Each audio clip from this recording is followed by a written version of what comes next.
ახლა ქართული ოცნების ერთ-ერთი ლიდერი, პარლამენტის ვიცე-სპიკერი ნინო წილოსანი შემოგვიერთდება ეთერში და მასთან ბუნებრივია ვისაუბრებს სწორედ მიმდინარე პროცესებზე და რა თქმა უნდა დღის ერთ-ერთ მთავარ თემაზე ყოფილი მაღალჩინოსნების წინააღმდეგ დაწყებულ გამოძიებაზე. ქალბატონო, მოგესალმებით, მადლობა გადაცემაში სტუმრობისთვის.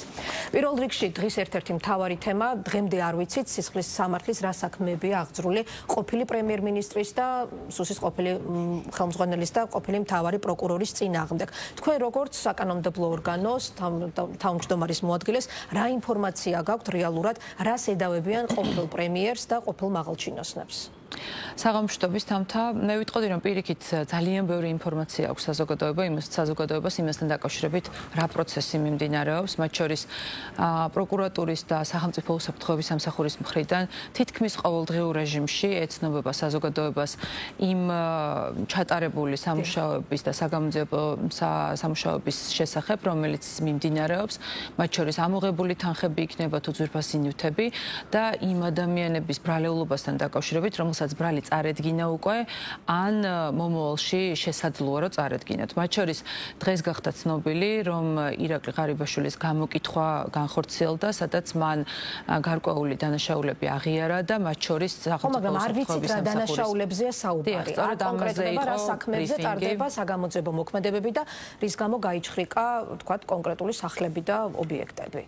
ვფიქრობ რომ ზოგადი თემატიკა ალბათ ცნობილია, მათ შორის დეტალურად იყო აღწერილი ის კორუფციული სქემები, რომლითაც კონკრეტული პირები, ვისთვისაც უკვე ბრალი წარედგინა და გარკვეული უკვე კორუფციული თანხები არის ცნობილი, აღნიშნული დანაშაული არის გამოაშკარავებული, შესაბამისად მათი ბრალეულობა გულისხმობს მაღალჩინოსნების ბრალეულობა სწორედ ამ საქმეებთან დაკავშირებით არის, თუმცა გეთანხმებით შესაძლოა უშუალოდ ამ ადამიანებთან დაკავშირებული ბრალი ჯერ კიდევ უცნობია, მაგრამ როგორც სახელმწიფო უსაფრთხოების სამსახურმა თქვა ისინი დაამუშავებენ თუ რა ფორმულირებით და რომელი მუხლით წარედგინება ბრალი და მათ შორის აღკვეთის ღონისძიებას რას მოითხოვენ.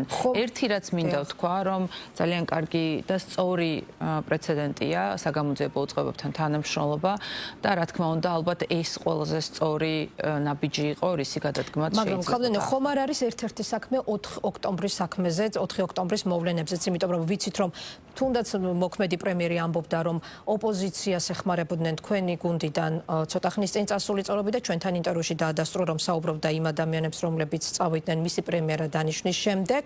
ანუ შეიძლება თუ არა ვივარაუდოთ რომ გავრცელდა კონკრეტული არაოფიციალური ინფორმაციაც რომ თითქოს მას კონკრეტული ყოფილი მაღალჩინოსანი იყო ჩართული 4 ოქტომბრის მოვლენებში, შეიძლება თუ არა ვივარაუდოთ რომ ერთ-ერთი საქმე აღძრულია 4 ოქტომბრის მოვლენებზეც ყოფილი მაღალჩინოსნების წინააღმდეგ.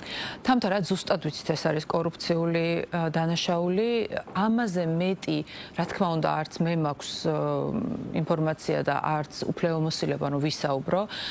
შესაბამისად არ იქნება სწორი რომ თემები ავრიოთ და როდესაც კორუფციაზეა საუბარი და საკმაოდ მყარი მტკიცებულებები არის ამ ყველაფერში, გარკვეულწილად აქცენტი გადავიტანოთ რაღაც სახელმწიფო გადატრიალების მცდელობაში დახმარებაზე და ასე შემდეგ ეს არ იქნება სწორი, იმიტომ რომ ამასთან დაკავშირებით არანაირი ინფორმაცია ჩვენთვის ცნობილი არ არის.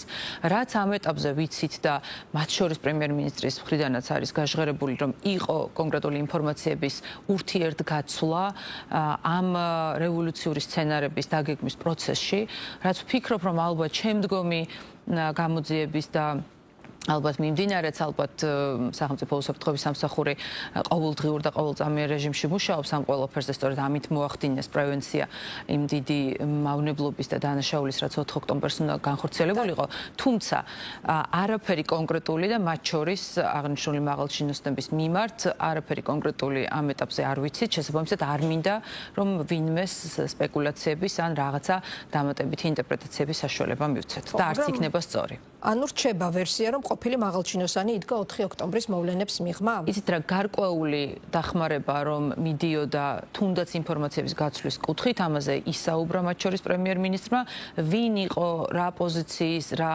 რეგალიის თუ რა თანამდებობის, ამაზე არც ინფორმაცია არსებობს და შესაბამისად რადგან მტკიცებით ფორმატში ვერაფერს ვერ ვამბობთ ამ ეტაპზე, არ იქნება სწორი რომ ვინმეს ამ კუთხით ჭრილი მივაყენოთ. აი როგორ აისახება მიმდინარე პროცესი და დაწყებული გამოძიება ასეთი რეზონანსული საქმე უშუალოდ მმართველ პარტიაზე და მის იმიჯზე, იმიტომ რომ საუბარია ყოფილ პრემიერ-მინისტრზე, რომელიც იყო ერთ წელზე მეტი ხნის განმავლობაში მმართველი პარტიის თავმჯდომარე, მათ შორის მას შემდეგ, რაც ირაკლი კობახიძე გახდა პრემიერ-მინისტრი და ის ორჯერ იკავებდა პრემიერ-მინისტრის პოსტს. ასევე იკავებდა თავდაცვის და შინაგან საქმეთა მინისტრების თანამდებობებს და დღეს სუსი ამბობს, რომ ეს ადამიანი სუსის განცხადებით იღებდა წლების განმავლობაში უკანონო შემოსავლებს. თამთა, მე ვფიქრობ, რომ ერთადერთი შეფასება, რაც ამ შემთხვევაში ჩვენ გუნდს შეიძლება მოყვეს ამ მოქმედებების შედეგად, არის რომ გუნდი არის სამართლიანი და ობიექტური და ინსტიტუციები მუშაობენ სწორად და გამართულად, რადგან ყველა დანაშაულის თავიდანვე პრევენცია ან გამოცნობა რომ შეიძლებოდეს, ამ ქვეყანაზე დანაშაული აღარ იარსებობდა. შესაბამისად, ის ფაქტი, რომ კონკრეტული დანაშაული და კორუფციული ფაქტები ხდებოდა, მაგრამ ამ ფაქტებს მყისიერად მიეცა რეაქცია და შესაბამისი კანონით და სამართლით აღნიშნული ასე ვთქვათ ფორმულირებები განხორციელდა, ეს კიდევ ერთხელ ადასტურებს და ჩვენ საზოგადოებას აჩვენებს, რომ ჩვენი გუნდის შიგნითვე მიდის გასუფთავების და გარკვეულწილად ასე ვთქვათ გაწმენდის პროცესებიც და რა თქმა უნდა, კანონის წინაშე არის ყველა თანასწორი, ვერანაირი თანამდებობა, მათ შორის ჩვენი გუნდის ლიდერობაც არ შეიძლება იყოს ინდულგენცია, როდესაც საუბარი არის ისეთი დონის დანაშაულზე, როგორიც არის კორუფცია და კორუფციას განსაკუთრებულად დიდი მტკივნეული ფაქტორი აქვს. ეს ნიშნავს, რომ ხალხის და ბიუჯეტის ხარჯზე ვიღაც მდიდრდება და რა თქმა უნდა, ეს ნომერ პირველი საზრუნავი უნდა იყოს ხელისუფლების, რომ ასეთი ფაქტები და მე ვფიქრობ, ეს გახმაურებული გამოძიებაც ალბათ დიდწილად ამ მნიშვნელოვან დატვირთვასაც ატარებს, რომ შემდგომში ეს იქნება უდიდესი პრევენცია, რომ არავის, მათ შორის ყველაზე მაღალი თანამდებობის პირსაც არ შერჩება ხალხის და ბიუჯეტის თანხებით გამდიდრება. მაგრამ ხომ არ ნიშნავს მაშინ აი ასეთი ფაქტები, რომ ყოფილი მაღალჩინოსნები და ყოფილი პრემიერი ფიგურირებს ეს სკანდალურ რეზონანსულ საქმეებში, რომ კორუფციის მხრივ მაშინ ხელისუფლებას, რომელიც უკვე მე-13 წელი არის ქვეყნის სათავეში, ჰქონდა კორუფციის თვალსაზრისით სერიოზული ჩავარდნები. ის რა კორუფციის აღქმის ინდექსით საქართველო არის ერთ-ერთ მოწინავე ადგილას, მათ შორის ევროკავშირის ფარგლებშიც და რიგ შემთხვევაში 10-ულში და რიგ შემთხვევაში 20-ულში იკავებს ადგილს, რაც ნიშნავს, რომ მათ შორის ევროკავშირის ქვეყნები დიდი ნაწილი საქართველოზე გაცილებით უფრო მძიმე მოცემულობაში არიან.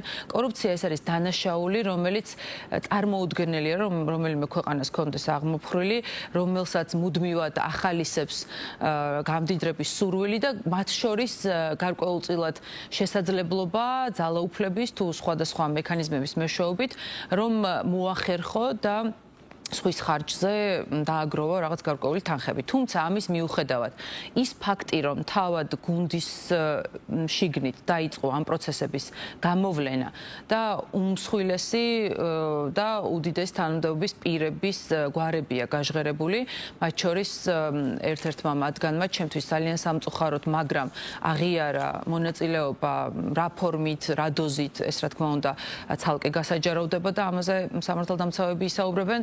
თუმცა, რა თქმა უნდა, ეს ვფიქრობ, რომ მხოლოდ პოზიტიურზე მიანიშნებს და მიანიშნებს იმაზე, რომ შესაძლოა რაც აქამდე ისე ჭორის დონით თუ უბრალოდ ყურმოკრით გვსმენია, თითეულ ასეთ ფაქტზე, ყველაფერზე დაიწყო გამოძიება და მივიდა საბოლოო შედეგამდე. ორჯერ იყო მთავრობის მეთაური.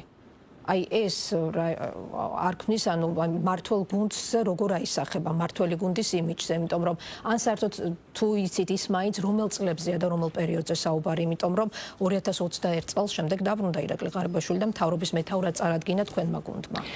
იცით რა, ირაკლი ღარიბაშვილის დაბრუნება უკავშირდება ერთ-ერთ რთულ პოლიტიკურ პერიოდს. ამ პერიოდში მისი გამოჩენა იყო, რა თქმა უნდა, პოზიტიური მოვლენა, თუმცა როგორც ჩანს და ეს ადამიანის ბუნება არის, შეიძლება შეცდეს ადამიანი და თუნდაც ისეთ მძიმე დანაშაულში მიიღოს მონაწილეობა, როგორც კორუფცია არის, იმის და მიუხედავად, რომ მას, როგორც თქვენ ახსენეთ, უკვე მეორედ მიეცა შანსი, რომ თავისი თავი დაემტკიცებინა, როგორც გუნდისთვის, ასევე მოსახლეობისთვის და საზოგადოებისთვის, თუმცა მე ვფიქრობ, რომ აქ ყველაზე უფრო მნიშვნელოვანი პოზიტივი ის არის, რომ ყველაფერი, რაც შეიძლება დანაშაულთან იყოს დაკავშირებული, იმის და მიუხედავად ჩვენი გუნდის წევრს უკავშირდება დაბრუნება თუ სხვას იქნება გამოძიებული და მე ვფიქრობ ამით ყველაფერი ნათქვამია ამ თემაზე დამატებითი ინტერპრეტაციები უბრალოდ არაფრის მთქმელი იქნება.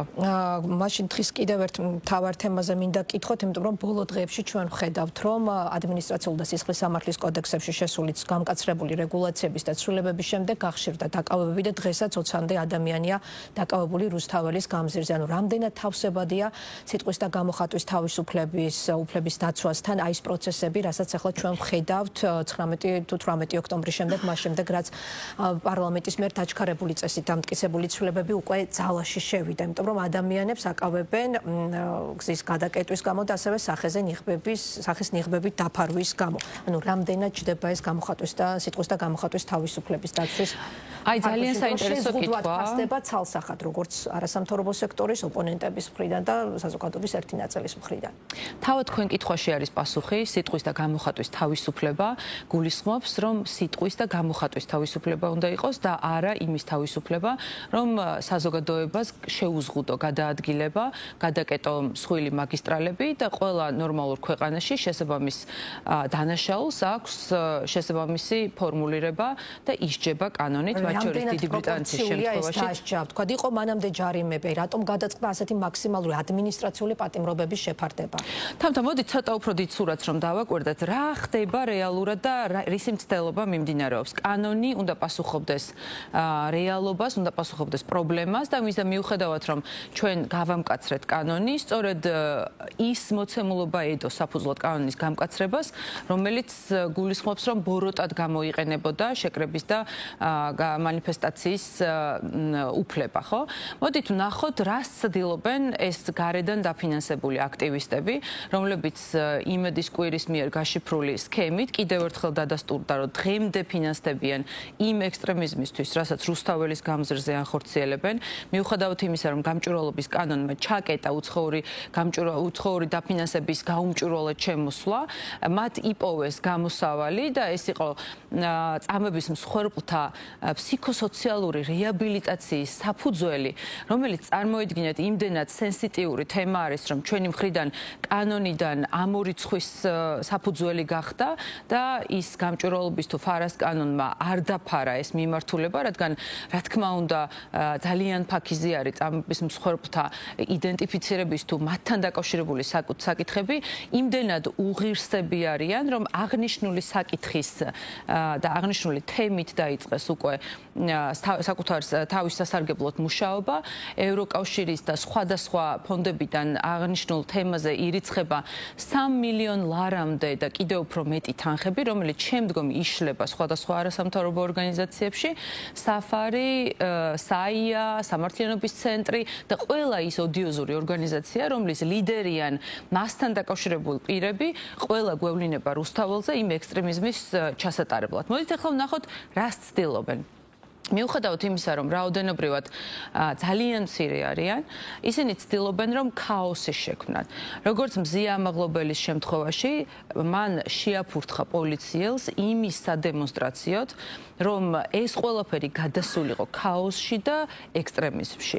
ისევე როგორც დღეს პოლიციის მანქანაზე მორბენალი ქალი ვერ იქნება, ვერც ქალის და ვერც აქტივისტის სახე, და ეს არის პირდაპირი მიზანმიმართული მცდელობა, რომ ანარქისტული პროცესები შექმნან იმისთვის, რომ შემდგომში თუნდაც პატარა ჯგუფმა შეძლოს გარკვეული არეულობის შემოტანა, ამის sapasukho იყო კანონი, რომელმაც თქვა, რომ თუ კანონი და შესაბამისი კანონის მიერი ჯარიმა, გულისხმობ ფინანსურ ჯარიმას არ არის ადეკვატური და პრევენციას ვერ ახდენს, მოდით უფრო მკაცრად იყოს შეფასებული ეს მოქმედება და ეს არ არის მარტო ჩვენ შემთხვევაში დიდ ბრიტანეთში, მაგალითად ერთ-ერთი მსხვილი მაგისტრალის გადაკეტვისას 2022 წელს აღნიშნულ აქტივისტებს 5 და 4 წლით თავისუფლების აღკვეთა მიესაჯათ და მოსამართლემ იმსჯელა, რომ საზოგადოებისთვის შეწუხების და საზოგადოების შეწუხების მიზნით ხდებოდა ეს ყველაფერი. აქაც მიზანი ძალიან ნათელია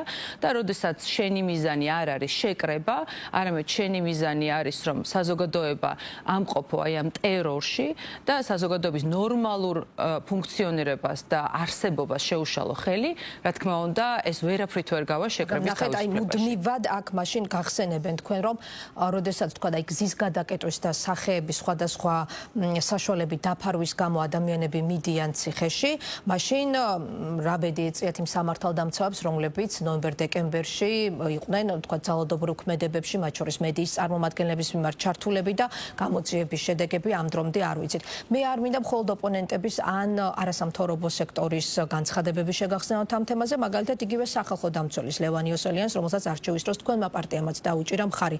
მან თქვა ანგარიშის წაკითხვის დროს.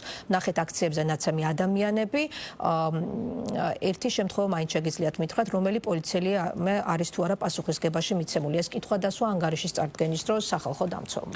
თამთა უკაცრავად ამერიკის შეერთებულ შტატებში პოლიციელს თუ პირდაპირ სროლა შეუძლია დაუმორჩილებლობის შემთხვევაში და საფრანგეთის, გერმანიის და ბრიტანეთის პოლიციელს თუ შეუძლია რომ ათრიოს პროპალესტინური აქციის მონაწილეები, რატომ არის ესეთი კრიტიკის საფუძველი, როდესაც პოლიციამ ადეკვატურად და შესაბამისად იმ საფრთხის შესაბამისად იმოქმედა და რა თქმა უნდა, რიგ შემთხვევაში ძალიან უსიამოვნო იყო იმის ყურება, მაგრამ არც ის არის სასიამოვნო, როგორ ათრევენ საფრანგეთში და გერმანიაში იმ აქციის მონაწილეებს, რომლებიც უბრალოდ რაღაც საკითხს აპროტესტებენ და ჩვენ შემთხვევაში სახელმწიფო გადატრიალებას აწყობდნენ. ამიტომ თავად დანაშაულის სახეც გაცილებით მძიმეა და თავად მათი მოქმედებები რა თქმა უნდა ნიღბები დაფარვის გამო თქვენს კი პირველ კითხვას თქვენს პირველ ნაწილს უპასუხე, მათ შორის პოლიციელებთან მიმართებაში და გეუბნებით რომ თუ სხვა ქვეყნის პოლიციელებს გაცილებით მძიმე რეაგირება ეპატიება და ეს შედის ქვეყნის უსაფრთხოების და საზოგადოებრივი წესრიგის დაცვის მოტივებში, რატომ არის ქართული პოლიციელის სრულიად თანაბარზომიერი რეაგირება კრიტიკის საფუძველი. რა თქმა უნდა, როდესაც სახელმწიფო გადატრიალების მცდელობა, როდესაც მიმდინარეობს, პარლამენტზე, როდესაც შტურმი მიმდინარეობს, აუცილებლად შესაბამისი იქნება რეაგირება და რა თქმა უნდა, ამაზე არაერთხელ გამიკეთებია განცხადება. რაც შეეხება გადაცნობებს თქვენ გამორიცხავთ, ანუ მე არ ვარ შესაბამისი სტრუქტურა, ვინც გადაცნობებთან დაკავშირებით მე პოლიტიკურ შეფასებებს ვაკეთებ და ჩემი პოლიტიკური შეფასება არაერთხელ მithქვამს, მიუხედავად იმისა, რომ არავისზე ფიზიკური ზემოქმედება და ფიზიკური ძალადობა არ მომწონს, პოლიციელი არის ძალოვანი, რომელსაც აქვს გარკვეულ დონემდე, გარკვეული დოზით ძალის გამოყენების ლეგიტიმური უფლება. ამიტომ ვერ დამიმტკიცებს თუ სხვა პოლიციელს და ამერიკის შეერთებულ შტატებში პოლიციელს სროლაც კი შეუძლია პატარა დაუმორჩილებლობაზე, რატომ უნდა იყოს ქართული პოლიციელი შეზღუდული თავის მოქმედებებში, რომლებიც არც ისროდნენ, უბრალოდ მოვალეობას ასრულებდნენ და ვნახეთ, რომ ძალიან მძიმე დაზარალდნენ სწორედ ამ ძალადობის. ვერ გეტყვით, შესაძლოა მედიის წარმომადგენლის მიმართ აღნიშნული მოქმედება კონკრეტული შეფასებით ან კონკრეტული სასჯელი დაისაჯა, რომელსაც თქვა ურტყამდნენ. იცით რა, როდესაც გადატრიალება და ქუჩის ომები მიმდინარეობს, სამწუხაროდ, მაგრამ ხდება მათ შორის ესეთი არასასიამოვნო ძალადობის და ძალის გამოყენების ფაქტები. როდესაც შენ ძალადობ საზოგადოებას და დემოკრატიაზე და როდესაც ფეხქვეშ თელავ მილიონობით ადამიანის არჩევანს და გინდა რომ პატარა მცირე ჯგუფმა მართოს მილიონობით ადამიანი და მათი არჩევანი არ გაითვალისწინოს, რა თქმა უნდა, ამ შემთხვევაში არა იმ ხალხს, ვინც არჩევნებში იღებს მონაწილეობა, მათ კი არ უნდა კონდეთ კანონის აღსრულების ვალდებულება, არამედ სამართალდამცავს, რომელმაც უნდა დაიცვას აი ამ პატარა ჯგუფის საპირწონედ მილიონზე მეტი ამომრჩევლის უფლება. ამიტომ კიდევ ერთხელ ძველ პერიოდს თუ დავუბრუნდებით და 2024 წლის იმ ანარქისტული და ტერორისტული აქტებიდან მომდინარე ძალოვნების რეაგირებას, მე ვიტყვი, რომ ძალიან თანაბარზომიერია და ეს არის ჩემი პოლიტიკური შეფასება, თუ რომელიმე კონკრეტულ ფაქტთან დაკავშირებით მიმდინარეობს გამოძიება, რა თქმა უნდა, ამაზე გამოძიება გაგცემთ პასუხს. რაც შეეხება ახლა მიმდინარე პროცესებს. ამ ადამიანებს არ აქვს სხვა საშუალება, გარდა იმისა, რომ იდგნენ რუსთაველზე და ირბინონ პოლიციის მანქანის და სახელმწიფოს თავზე. ამის პარალელურად ჩვენ და სახელმწიფოს არ აქვს სხვა გამოსავალი, რომ შესაბამისი პასუხი არ გაეცეს აი ამ დანაშაულებს და აღნიშნავს, რომ დანაშაულის ფორმა აქვს და ფორმულირება არ არსებობს ალტერნატიული მოსაზრება. ასე შემდეგ, აი რამდენად პროპორციულია ნიღბების გამო ვთქვათ, რამდენიმე დღით ციხეში. თქვენი აზრით რატომ იკეთებენ ნიღბს? გონიათ ეს ექსპრესია? ნიღბს იკეთებენ იმიტომ, რომ ჩაიდინონ დანაშაული და ვერ იყვნენ იდენტიფიცირებული. ამიტომ სანამ დანაშაულს ჩაიდენენ, ჯობს რომ იქამდე მოხდეს მათ მიმართ შესაბამისი საკანონმდებლო კანონის შესაბამისი რეაგირება. 4 ოქტომბრის შემდეგ ძალიან გამკაცრდა ხელისუფლების მიდგომები, ზომები, თქვათ გამკაცრდა კანონები, ასევე მიუბრუნდა თქვენი გუნდი იმ გეგმას, რომელიც ჯერ კიდევ არჩევნების დროს იყო დაანონსებული, პარტიების აკრძალვას გულისხმობ, რამაც ასევე ძალიან დიდი რეზონანსი გამოიწვია. ჯერ პრემიერმა თქვა, რომ თქვა 20-მდე განიხილებოდა პოლიტიკური ძალა, შემდეგ 10-მდე შემცირდა. შეგიძლიათ უფრო დამატებით ინფორმაცია გითხრათ, იმიტომ რომ პარლამენტის თავმჯდომარის მოადგილე ხართ და შესაბამისად უნდა გქონდეთ ინფორმაცია საკონსტიტუციო სარჩელზეც, რომელიც ახლა იწერება, როგორც და უკვე არის დასრულების ეტაპზე. 10-მდე პარტია, ვინ იქნებიან ამ ჩამონათვალში? თამთა დანაშაულებრივი პარტიის აკრძალვა არა ჩვენი, არამედ ქართული ხალხის მოთხოვნა. თქვენ გახსოვთ, რომ 2024 წელს ჩვენ იმ რაღაც რეფერენდუმად ქცეულ არჩევნებზე ასევე გვქონდა საკითხი დაყენებული, რომ ჩვენი გამარჯვების შემთხვევაში ჩვენ დავიწყებდით პროცესს საკონსტიტუციო სარჩელით, რომლითაც აიკრძალებოდა ის ბოროტება და მავნებლობა, რომელსაც კრებსით ნაციონალური მოძრაობა ქვია. რა თქმა უნდა, ამ ჩვენს დაპირებას და ქართული ამომრჩევლის არჩევანს, რომ ეს პარტიები ერთხელ და სამუდამოდ აიკრძალოს, მოყვა ძალიან ხანგრძლივი და უმნიშვნელოვანესი პროცესი საგამოძიებო კომისიის სახით, რომელმაც კიდევ ერთხელ დაგვანახა, რომ უამრავია ის საფუძველი, რომელთაც ჩვენ შეგვიძლია შევიდეთ საკონსტიტუციო სასამართლოში. რაც შეეხება ვის შეეხება აღნიშნული სარჩელი, რა თქმა უნდა, სანამ უმრავლესობის მხრიდან კონკრეტული უკვე საბოლოო გადაწყვეტილება არ იქნება დაანონსებული, მე არ მაქვს უფლება, რომ ვისაუბრო კონკრეტიკაზე, თუმცა რა თქმა უნდა, სარჩელი იქნება შედგენილი იურიდიული და სამართლებრივი ტექნიკის კუთხით უმაღლეს დონეზე და მათ შორის პოლიტიკური მიზანშეწონილობის საფუძველზე. როდის გავიგებთ ამ ჩამონათვალს? მე ვფიქრობ, რომ იმ კვირაში უკვე ჩვენ გვექნება შესაძლებლობა, რომ უმრავლესობის ფორმატში საბოლოო გადაწყვეტილება მივიღოთ ჩვენს ლიდერებთან ერთად და უკვე საზოგადოებასაც დავუანონსოთ. პრინციპში უკვე ტექნიკურად სრულად დასრულებულია აღნიშნული სარჩელი და მხოლოდ საბოლოო, ასე ვთქვათ, გადაწყვეტილება არის დარჩენილი. განიხილება თუ არა გიორგი გახარიას პარტიაც ამ ჩამონათვალში, იმიტომ რომ ეს პარტია შემოდის თან პარლამენტში. თქვენი კითხვის შემოbrunება არის, მე სპეციალურად ავარიდე თავი კონკრეტიკას, რა თქმა უნდა, მე არ მაქვს ამის უფლება, რომ სანამ ლიდერები არ გადაწყვეტენ, რომ აღნიშნული თემა უკვე საბოლოოდ გამოვიდეს და დაანონსდეს, მე არ მაქვს უფლება, რომ კონკრეტიკაზე ვისაუბრო. უკვე გადაწყვეტილება მიღებულია, 10-მდე პარტია უკვე გაწერილია თუ ჯერ ისევ დისკუსიის საგანია და არა, სწორედ ამას ხსნი, რომ არის შემუშავებული პროექტი, რომელიც ბოლომდეა მიყვანილი, თუმცა გადაწყვეტილების მიღებისთვის იქნება უმრავლესობის ხდომა, მათ შორის ჩვენი ლიდერების ხელმძღვანელობით და იქნება გადაწყვეტილება საბოლოო მიღებული, რომელიც აუცილებლად მომენტალურად ეცნობება საზოგადოებას. და რა არის ის მთავარი კრიტერიუმი, რის გამოც ითხოვთ კონკრეტული პოლიტიკური, ანუ რის საფუძველზე რა კრიტერიუმებით არჩევთ აი ამ ასაკრძალი პარტიების ჩამონათვალს? მთავარი კრიტერიუმი არის კონსტიტუცია, საქართველოს კონსტიტუცია, სადაც წერია, რომ ანტიდემოკრატიული, ანტიქართული, ან საქართველოს წინააღმდეგ მოქმედი პარტიები, მათ შორის სიძულვილის და სხვადასხვა შუღლის გამღვევებელი პარტიები და იქ ძალიან დეტალურად არის ჩამოთვლილი ის დანაშაულები, რომელზეც უცბად რომ დაფიქრდეთ, მარტივად გაიხსენებთ თითოეული იმ პარტიის მოქმედებას, რომელზეც ახლა შეიძლება საუბარი იყოს, რომ ყველას სათითაო მიმართულებით რამხელა ბრალი მიუძღვით ამ დანაშაულების ჩადენაში. თუმცა, როდესაც საუბარი იყო ნაციონალურ მოძრაობასთან დაკავშირებული წევრებზეც, ან რომ მათ აღარ შეიძლება თქვათ პასიური საარჩევნო უფლება ჩამოერთვებათ, რომ აღარ შეიძლება პარტიის შექმნა, ამასაც ძალიან დიდი ვნებათაღელვა მოჰყვა პოლიტიკურ სპექტრში და ასევე მართლ პარტიაში შეახსენეს, რომ მათ გუნდში შეიძლება იყვნენ ის ადამიანები, რომლებიც წარსულში დაკავშირებულები იყვნენ ნაციონალურ მოძრაობასთან, ყოფილ მართლ პარტიასთან. არა ვარ დარწმუნებული, რომ ვინმეს უნებათა ღელვა მოყვეს ნაციონალური მოძრაობის აკრძალვასთან დაკავშირებით. დარწმუნებული ვარ პირიქით. ნებები სიხარულის კუთხით უფრო იქნება.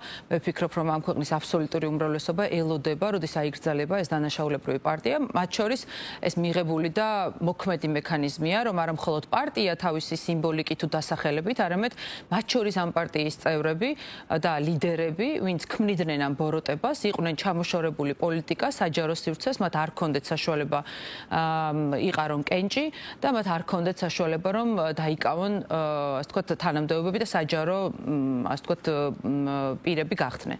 შესაბამისად, მხოლოდ და მხოლოდ ძალიან კარგ ემოციათა ღელვას გამოიწვევს აღნიშნული გადაწყვეტილება და დარწმუნებული ვარ, რომ ამ საზოგადოება ელოდება. და ბოლოს შეკითხვა დრო უკვე ამოგვეწურა გერმანიის ელჩთან დაკავშირებით რა პროცესებიც მიდის, რას ელოდებით, იმიტომ რომ რა გაძლევთ ოპტიმისტური განცხადებების საფუძველს, რომ შესაძლოა პეტერ ფიშერის საკონსულტაციოდ გაწვევამ საფუძველი ჩაუყაროს ქართულ-გერმანული ურთიერთობების გადატვირთვას. იმიტომ რომ გერმანიის საგარეო საქმეთა სამინისტროს განცხადება ვნახეთ ჩვენ, სადაც მან პირდაპირ თქვა, რომ დაიცვა, მხარდაჭერა გამოუცხადა თავის ელჩს, გერმანიის საელჩოს და მმართველი გუნდი დაადანაშაულა გერმანიის საგარეო უწყებაზე და პირადად გერმანიის ელჩზე თავდასხმებში. თამთა არა მხოლოდ ამ სიტუაციაში, არამედ ყველაზე ურთულეს სიტუაციაში, რაც გვაიმედებს ხოლმე არის ის, რომ ჩვენ მხარეს არის სიმართლე. ამ პიროვნებასთან დაკავშირებით ჩვენ ვართ პირნათელი, ჩვენ ძალიან ბევრი გავაკეთეთ, რომ მასთან დაკავშირებული საკითხები უპირველეს ყოვლისა არ გამოსულიყო დღის შუქზე და მათ შორის რაღაც სხვა ფორმებით ყოფილიყო, ასე ვთქვათ, მოგვარებული. გულისხმობ მის აქტიურ ჩართულობას და ჩარევას ქართულ პოლიტიკაში და სანამ ჩვენ ამას საჯარო და ღიად დავიწყებდით ამაზე საუბარს, ეს ყველაფერი გაცილებით ადრე ხდებოდა და მათ შორის მისი ნეგატიური მონაწილეობა შიდა ქვეყნის საკითხებში იყო, რა თქმა უნდა, ყველანაირი არასაჯარო კომუნიკაცია ჰქონდათ მასთან მანამდე. იცით რა, რეალურად მან ყველაზე უკეთ იცოდა, რას აფუჭებდა და რას აშავებდა, მათ შორის დარწმუნებული ვარ, რომ ელემენტარულად ის იცოდა, რომ ინტერესთა კონფლიქტი არის, როდესაც ოპოზიციური ლიდერი სახლში ცხოვრობს და მის მიმართ ეს დიდ კეთილგანწყობას გამოხატავს. ეს არის ელემენტარული სტანდარტი, რომელიც ყველა ევროპულ არამხოლოდ თანამდებობის და სახელმწიფო წარმომადგენელს, არამედ ელემენტარულად ორგანიზაციის წარმომადგენელსაც კი არ ეშლება, რომ ინტერესთა კონფლიქტი და მსგავსი შეცდომა არ უნდა დაუშვას, თუმცა როგორც ჩანს, მან ჩათვალა, რომ ყველაფერი შეიძლება ეპატიოს. ამ შემთხვევაში ვერაფერს ვერ ვიტყვით, რა მიზნით არის პიტერ ფიშერი გაწვეული. ყოველ შემთხვევაში იმედს ვიტოვებთ, რომ საქართველოს გერმანიის მნიშვნელოვან ძლიერ სტრატეგიულ პარტნიორობას ამ ადამიანის მოქმედებები და საქციელი არ დააზიანებს.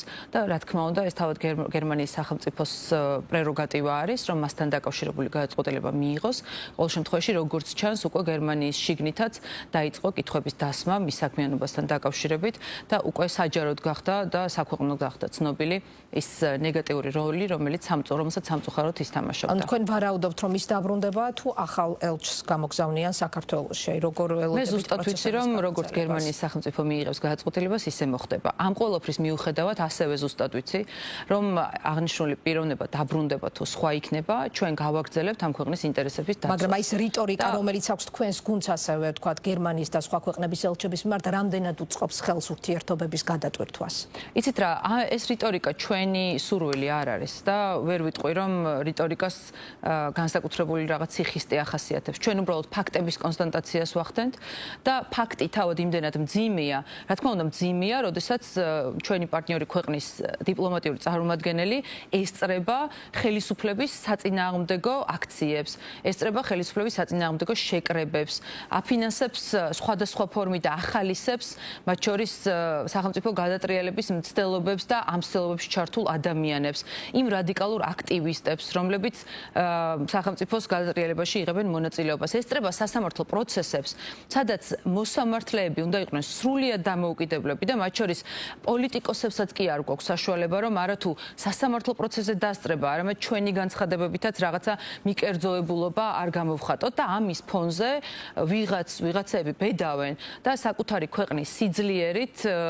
დაიმედებული და ზურგმოცემული მიდიან და ცდილობენ რომ ზეგავლენა მოახდინონ სასამართლო სისტემაზე. ეს არის წარმოუდგენელი და ამას ვერც ერთი